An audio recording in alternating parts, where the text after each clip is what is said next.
साथियों नमस्कार, स्वागत है आपका हमारे यूट्यूब चैनल एग्ज़ाम इन्फो पर। साथियों, जैसा कि आपको पता है, आज से आपके जो रीट अध्यापक भर्ती परीक्षा है उसके लिए दस्तावेज़ सत्यापन का कार्य प्रारंभ हो चुका है। आज की तारीख से ही आप जो है SSO ID के थ्रू जो है अपने डॉक्यूमेंट अपलोड कर सकते हो। कौन कौन से डॉक्यूमेंट अपलोड करने हैं, सिक्योरिटी फॉर्म क्या है, उसमें क्या भरना है और कैसे वो जमा कराना है, सब इस वीडियो में चर्चा करने जा रहे हैं।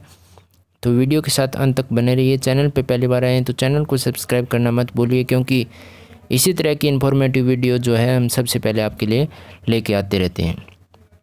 बात कर लेते हैं SSO ID पर जो सिक्योरिटी फॉर्म हमें मिला, उसके आधार पर हम आपको बताने जा रहे हैं कि क्या क्या इसमें जो है चेकलिस्ट है। उसके आधार पर जैसे आपको इसमें दिया हुआ है, सबसे पहले सिक्योरिटी फॉर्म एजुकेशन डिटेल्स, जिसमें आप देखिए ऊपर लिखा है basic detail, qualification detail, experience detail, identification, enclosure और एप्लीकेशन चेकलिस्ट और क्वालिफिकेशन डॉक्यूमेंट्स।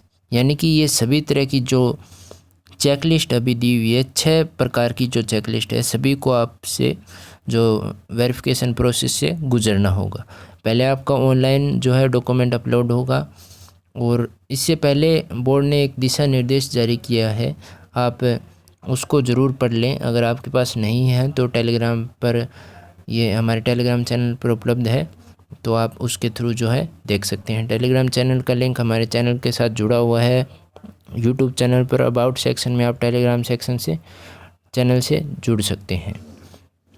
बात कर लेते हैं बेसिक डिटेल में शैक्षणिक योग्यता। शैक्षणिक योग्यता में आप देखिए मैट्रिक, हाई स्कूल, सेकेंडरी, और जिसमें आप बोर्ड, विद्यालय का नाम, ऐच्छिक विषय, वर्ष, अनुक्रमांक, फेज डिटेल और रिजल्ट, यानी कि सभी तरह की डिटेल जो है आपको इसमें फिल करना है। कुल अंक के अलावा प्राप्तांक जो टोटल हैं कुल अंक में से, वो सभी इसमें आपको भरने हैं। ये थोड़ा बड़ा है इसलिए मैं आपको सभी नहीं दिखा पा रहा हूँ, लेकिन जो भी डिटेल है वो सब आपको इसमें मैं बता दूँगा। देखिए हायर सेकेंडरी, उसके बाद 10th के बाद आपको हायर सेकेंडरी का भरना है। उसके बाद स्नातक है, BA अगर आपने किया है, BCom किया है, BSc किया है। अगर आपने STC के विद्यार्थी हैं, 12th के बाद अगर आपने STC किया है और उसके बाद आपने कोई भी क्वालिफ़िकेशन नहीं की है, तो आप वहाँ पर आपको BA या इन जो BA BSc जो भी लिखा हुआ है उनमें कुछ नहीं भरना है। और अगर आपने BA या BSc कर ली है और फॉर्म भरते समय अगर आपने जो है उस डिटेल को भरा था आवेदन करते समय, तो ही आपको वो सिलेक्ट करना है, अदरवाइज़ नहीं करना है। अगर आपने चाहे कर ली हो BSc या BA, उससे कोई फ़र्क नहीं पड़ता। आप बाद में जो है टीचर लगने के बाद उसको प्रमोशन के लिए जुड़वा सकते हैं। उसके बाद आप देखिए अधिस्नातक MA MSc, यानी कि जो भी आपने क्वालिफ़िकेशन किया है उसमें कौन सी यूनिवर्सिटी से की है, कितने आपके नंबर बने हैं, टोटल में से कितने हैं, सभी आपको मार्कशीट में देख के ई-मित्र के थ्रू जो है आपको फॉर्म भरना है। खुद से ट्राई करने को कर सकते हैं, लेकिन सभी को इतनी जानकारी नहीं होती, तो आप ई-मित्र के थ्रू, जो जानकार ई-मित्र है जिसने पहले भी इस तरीके के जो है टीचर की वैकेंसी के फॉर्म भरे हैं या अन्य वैकेंसी के फॉर्म भरे हैं, सिर्फ उसी से करवाइएगा, क्योंकि एक छोटी सी गलती जो है आपको नौकरी से वंचित कर सकती है। उसके बाद आप देखिए पात्रता परीक्षा, यानी कि नेट सेट जो भी है, तो उसमें आपके कितने नंबर बन रहे हैं वो आपको डिटेल इसमें भरनी है।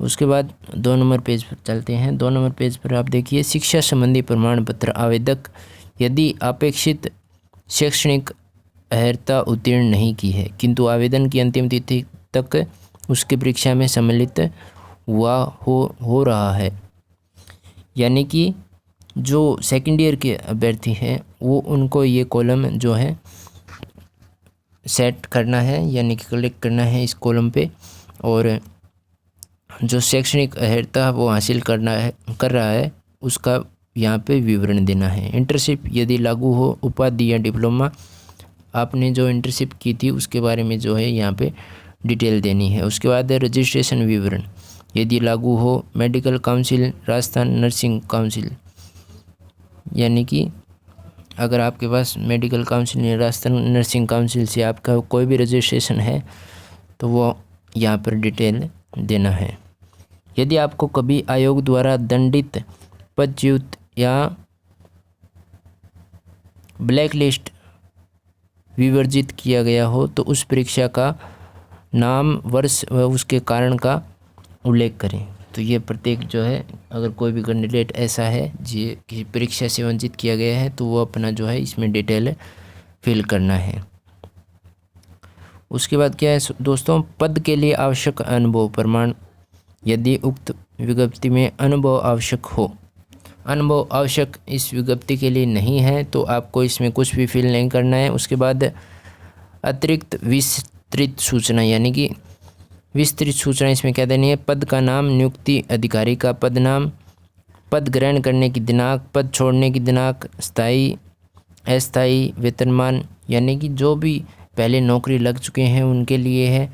और ये इसमें अगर आपको कुछ नहीं फिल करना है। उसके बाद यदि आप विज्ञापन के अनुसार अधिकतम आयु सीमा में छूट चाहते हैं तो प्रमाण सहित संबंध प्रावधान का उल्लेख करें जिसके अंतर्गत आप आयु सीमा में छूट प्राप्त करने के अधिकारी हैं। यानी कि अगर आपने जो है अपर एज लिमिट में छूट का प्रमाण पत्र लगाया है, जो ओबीसी वर्ग के हैं, एससी वर्ग के हैं, एसटी वर्ग के हैं, ईडब्ल्यूएस वर्ग के हैं, जिन्हें कुछ अपर एज लिमिट में छूट है, तो उसका विवरण यहाँ पे आपको देना है। यदि आपने अन्य कोई विशेष योग्यता, अनुभव, पुरस्कार, पदक या विजय चिन्ह प्राप्त किया हो तो इस पद के चयन में सहायक हो तो उसका पूर्ण विवरण देना है। यानी कि ऐसा कोई मेडल या विशेष योग्यता आपके पास हो जो इस विज्ञप्ति यानी कि अगर आपको टीचर लगना है तो उसमें अगर वो सहायता प्रदान कर रहा है तो ही आपको इसका विवरण देना है। या हालांकि ऐसा कोई डिप्लोमा नहीं है। यदि आपने ऐसा कोई शोध किया हो, आपकी कोई पुस्तक या शोध पत्र प्रकाशित हो जो कि इस पद के चयन में सहायक हो तो उसका विवरण देना है। तो ये भी आपको जो है फिल नहीं करना है दोस्तों। और उसके बाद आप देखिए अभ्यर्थी की संक्षिप्त चेकलिस्ट, यानी कि चेकलिस्ट के बारे में आपको बताया जाए। चेकलिस्ट क्या है दोस्तों, चेकलिस्ट में आप देखिए अभ्यर्थी की अनिवार्य शैक्षणिक योग्यता विज्ञप्ति में निर्धारित योग्यता के संवर्धानुरूप है या उससे भिन्न है किंतु समकक्ष है। यानी कि आवेदन करते समय शैक्षणिक योग्यता और विज्ञप्ति में निर्धारित योग्यता दोनों समकक्ष हैं, यानी कि सेम है कि नहीं। तो संवर्धानुरूप या उससे भिन्न, ये जो है आपको चेक इसमें करना है। अगर आपने विज्ञप्ति में दिया हुआ है कि आपको बीएड किया हुआ होना चाहिए, अगर आपने बीएड किया है तो आप उसके लिए संवर्धा अनुरूप है, ना कि उससे भिन्न है। और अगर बीएड आपने किया है, यानी कि कुछ ऐसे अभ्यर्थी हैं जिन्होंने बीएसटीसी किया है और वो सेकंड लेवल के लिए अप्लाई कर रहे हैं, तो उससे भिन्न किंतु समकक्ष, यानी कि ये कॉलम जो है आपको अप्लाई करना है। अभ्यर्थी ने आवेदन की अंतिम तिथि तक अनिवार्य शैक्षणिक योग्यता प्राप्त कर ली थी या उसके बाद प्राप्त की है। तो इसमें दोनों ऑप्शन दिए हुए हैं। जो भी आपकी योग्यता है अंतिम समय तक प्राप्त कर ली थी या बाद की है, दोनों आप चूज़ कर सकते हैं। यदि अभ्यर्थी द्वारा आवेदन के समय अनिवार्य शैक्षणिक योग्यता में उत्तीर्णता प्राप्त नहीं की गई थी तो क्या अभ्यर्थी आवेदन की अंतिम तिथि तक उस परीक्षा के अंतिम वर्ष के पाठ्यक्रम की परीक्षा में सम्मिलित हो चुका था? तो अंतिम वर्ष के पाठ्यक्रम की परीक्षा में सम्मिलित और नहीं सम्मिलित दोनों जो है अपनी योग्यता के अनुसार आप चूज़ कर सकते हैं। जो भी आपके साथ हो रहा है, अभी आप सेकेंड ईयर में हैं या जो है शैक्षणिक योग्यता को उत्तीर्ण कर चुके हैं। केवल साक्षात्कार के अंक से चयन की स्थिति में क्या अभ्यर्थी अनिवार्य शैक्षणिक योग्यता साक्षात्कार की तिथि तक उत्तीर्ण है? तो इसमें इंटरव्यू नहीं है दोस्तों, तो इसमें कोई भी कॉलम जो है आपको चूज नहीं करना है। उसके बाद आप श्रेणी में आ जाइए। श्रेणी वर्ग जिसमें दिया हुआ अभ्यर्थी आवेदन व प्रवेश पत्र पर अंकित अपनी श्रेणी में ही या उससे भिन्न है, यानी कि आवेदन करते समय जो भी आपने फॉर्म भरा है, यानी कि अगर आपने EWS में भरा है तो EWS में ही जो है आप श्रेणी में हो कि नहीं हो, ये आपको यहाँ पे डिसाइड करना है। अगर जिन्होंने फॉर्म भरते समय कोई गलती की है तो वो जो है इसमें आप पहले ही चेक कर लेना, भिन्न श्रेणी जो है चूज़ कर सकते हो।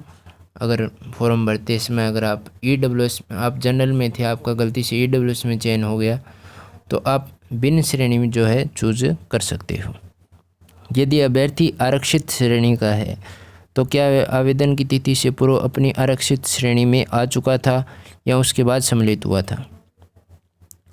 तो इसमें जो है आपसे पूछा गया है जाति प्रमाण पत्र के बारे में कि आप पहले से थे कि या मतलब आपका जाति प्रमाण पत्र जो है पहले का है या बाद में आपने बनवाया है। TSP एरिया के निवास संबंधी केवल TSP क्षेत्र की भर्ती हेतु लागू होंगे। तो आपके लिए ये लागू है कि नहीं, जो आप इसमें से चूज़ कर सकते हैं। यदि अभ्यर्थी आरक्षित श्रेणी का है किंतु उसका जन्म राज्य से बाहर हुआ है तो क्या उसने अपने मूल राज्य में ही आरक्षित श्रेणी में होने का साक्ष्य प्रस्तुत किया है। तो ये जो बाहर के अभ्यर्थी हैं उनके लिए हाँ या ना में उत्तर देने का प्रोग्राम भी उन्होंने रखा है। उसके बाद आ जाता है अनुभव। यदि परीक्षा में अनुभव संबंधित निर्धारित योग्यता है तो अभ्यर्थी ने उसका अर्जन शैक्षणिक योग्यता के उपरांत किया है या उससे पूर्व। तो अनुभव संबंधी इसमें कोई भी जो मामला नहीं है तो ये कॉलम जो है आपको खाली छोड़ना है। उसके बाद आ जाता है आयु। अभ्यर्थी की विज्ञप्ति में निर्धारित आयु तिथि को आयु क्या है, यानी कि एज ऑन 1 जनवरी 2024 को आपकी आयु क्या है, तो आपको जो है आयु यहाँ पे लिखनी है। विज्ञप्ति अनुसार निर्धारित तिथि की आयु सीमा क्या है, तो आयु सीमा भी जो है आपको यहाँ पर लिखी लिखाई मिलेगी, या जो आप सिक्योरिटी फॉर्म जमा करें कुछ चीज़ें जो हैं ऑटोमेटिक इसमें प्रिंट आएगी और कुछ चीज़ें जो आपको भरनी है।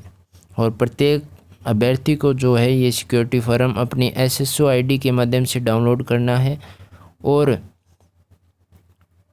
ये जो फॉर्म भर के आपको फिर दोबारा से जो है इसको सबमिट करना है। 100 रुपये इसकी फ़ीस लगेगी और प्रत्येक जो है इसमें उसके बाद प्रति लगानी है। जो भी आप डॉक्यूमेंट इसमें अटैच कर रहे हैं सभी की प्रति आपके पास होनी चाहिए। इसकी भी 2 प्रति आप निकाल के अपने पास रखें ताकि जो भी है बाद में आपको ऑफलाइन डॉक्यूमेंट वेरिफिकेशन के समय जो है ये फॉर्म मांगा जाएगा। तो आप ये फॉर्म बिल्कुल संभाल के रखें और चैनल पे पहली बार आए हैं तो चैनल को सब्सक्राइब करना मत भूलिए दोस्तों। अब बात कर लेते हैं अधिकतम आयु में विविध श्रेणियों के देय छूट के सामान्य प्रावधान। प्रावधान क्या है। राजस्थान राज्य के अनुसूचित SC ST या पिछड़ा वर्ग के पुरुष 5 वर्ष की आयु सीमा में छूट है और राजस्थान की अनुसूचित जाति जनजाति पिछड़ा वर्ग की महिलाएं 10 वर्ष की इसमें छूट है। सामान्य वर्ग की महिला 5 वर्ष की छूट है। निःशक्त जनों की बात करें, निःशक्त जन में आप देखिए जो सामान्य वर्ग के हैं उन्हें 10 वर्ष की और पिछड़ा वर्ग के 13 वर्ष की और जो भी है 15 वर्ष की इनको छूट है। राजस्थान राज्य के कारोबार में संस्थाई रूप से सेवारत व्यक्तियों, पंचायत समितियों, जिला परिषदों, राज्य के पब्लिक सेक्टर उपक्रम निगमों के कार्यकर्ताओं के संबंध में संस्थाई रूप सेवारत अधिकतम आयु 40 वर्ष। तो जो भी है इसमें आप देख लेना, ये बिल्कुल आप पर लागू नहीं होते हैं। NCC कैडेट आप देखिए, NCC कैडेट प्रशिक्षक के मामले में अधिकतम आयु में यदि प्रमाणिक आयु विहित अधिकतम आयु सीमा 3 वर्ष से अधिक न हो तो उसे चिन्हित आयु में ही समझा जाएगा। उनके द्वारा NCC में की गई सेवा की कालावधि के बराबर जो है उनको आयु सीमा में छूट है। और उसके बाद दिए 1971 में भारत पाकिस्तान युद्ध का जो मामला था पूर्व अफ्रीकी देशों के, तो ये जो भी है आप देख लेना। और उसके बाद आप देखिए सलंगर सूची, तो इसमें आप दिया हुआ है सलंगर अभिलेख विवरण, उपाधि प्रमाण पत्र, मैट्रिक, हाई स्कूल, सेकेंडरी, जारी क्रमांक और दिनांक और सलंगर संख्या, और उसके बाद जो है डॉक्यूमेंट अपलोड करना है। उसके बाद आप देखिए उपाधि प्रमाण पत्र हायर सेकेंडरी, तो जारी करने की दिनांक, जारी क्रमांक और सलंगर संख्या और डॉक्यूमेंट अपलोड आपको करना है। उसके बाद आप देखिए BA BSc स्नातक की और अधि स्नातक की, उसके बाद चरित्र प्रमाण पत्र, अनापत्ति प्रमाण पत्र NOC और मूल निवास प्रमाण पत्र, अटेस्टेशन